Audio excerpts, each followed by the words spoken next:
বিদ্যুতের দাম বাড়ালেও ৪১,০০০ কোটি টাকা ভর্তুকি দিচ্ছে সরকার। আওয়ামী লীগ সরকারের চুরি ও পাচারের বোঝা বর্তমান সরকারকেই বহন করতে হচ্ছে।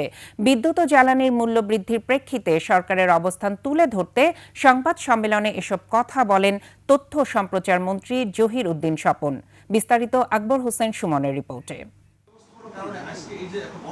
সম্প্রতি বিদ্যুৎ ও জ্বালানির মূল্য বৃদ্ধির ঘোষণার প্রেক্ষিত, পরিমাণ ও ধরন তুলে ধরতে তথ্য ও সম্প্রচার মন্ত্রণালয়ের এই সংবাদ সম্মেলন।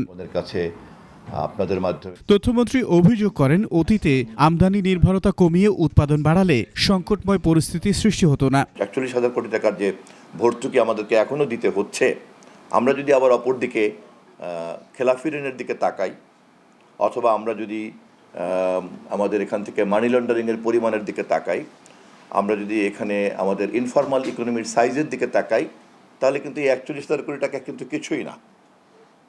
এবং এই অপরাধগুলি করে এই পরিমাণ কালো টাকার মালিক যারা হয়েছেন, দেশে এবং বিদেশে পাঠিয়েছেন, সেই অপরাধের বোঝাই কিন্তু বহন করতে হচ্ছে এই এখনকার ব্যবস্থাপনার যে সংকটের মধ্যে বর্তমান সরকার আছে। প্রধানমন্ত্রীর তথ্য বিষয়ক উপদেষ্টা বলেন, বিশেষ গোষ্ঠীকে সুবিধা দিতে বিদ্যুৎ খাত আমদানি নির্ভর করে রেখেছিল আওয়ামী লীগ সরকার। কিছু অলিগার্ককে মূলত সুবিধা দেওয়ার জন্য বিদ্যুৎ জ্বালানি খাত সম্পূর্ণরূপে প্রায় আমদানির উপরে নির্ভর করে রাখা হয়েছিল।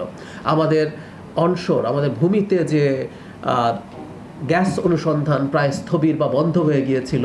অফশোর, আপনারা জানেন যে আমরা এখন অফশোর গ্যাস অনুসন্ধানের জন্য খুব দ্রুত পদক্ষেপ নিচ্ছি।